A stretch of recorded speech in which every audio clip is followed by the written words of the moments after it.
Halo, perkenalkan nama saya Alexandra Duanesara Ginting dengan NIM 056.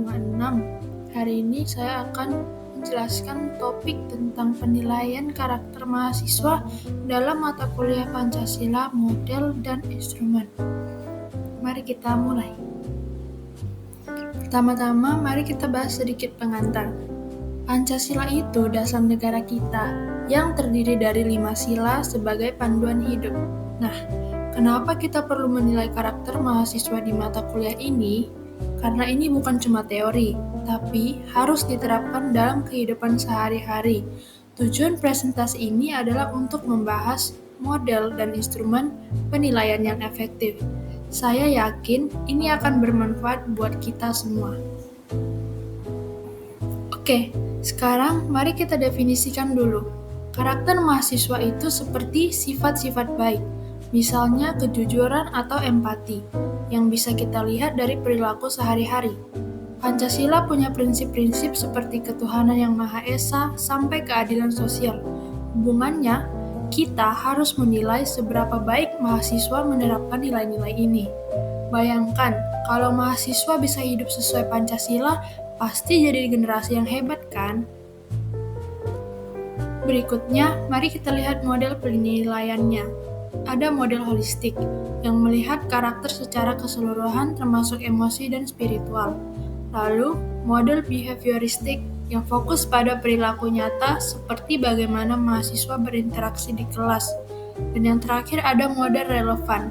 Saya suka model ini karena bisa disesuaikan dengan Pancasila. Misalnya seperti menggunakan framework yang mengintegrasikan nilai-nilai sila ke dalam aktivitas belajar. Nah, untuk menerapkan model itu, kita butuh instrumen penilaian. Ada kuesioner untuk self-assessment, observasi oleh dosen, atau portofolio yang kumpulkan tugas mahasiswa. Di mata kuliah Pancasila, kita bisa gunakan kuesioner untuk mengukur pemahaman sila, dan observasi untuk lihat perilaku mereka. Contohnya, buat rubrik sederhana yang adil, supaya penilaiannya lebih akurat. Menurut saya, ini bikin proses belajar jadi lebih menyenangkan. Lalu, apa manfaatnya? Untuk mahasiswa, ini membantu membangun karakter yang kuat dan meningkatkan kesadaran Pancasila.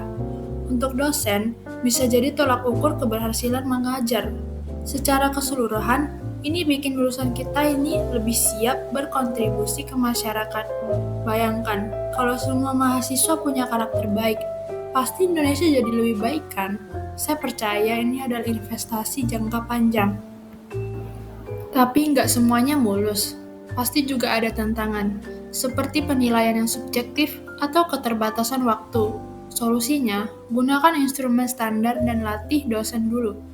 Kalau mahasiswa resisten, libatkan mereka dalam prosesnya. Dari pengalaman saya itu, tantangan ini bisa diatasi dengan komunikasi yang baik. Jadi jangan takut mencoba. Untuk menutup, penilaian karakter dalam Pancasila memang penting, dan model serta instrumen yang tepat bisa bantu kita mencapainya. Saya sarankan untuk integrasikan ini ke kurikulum secara berkelanjutan.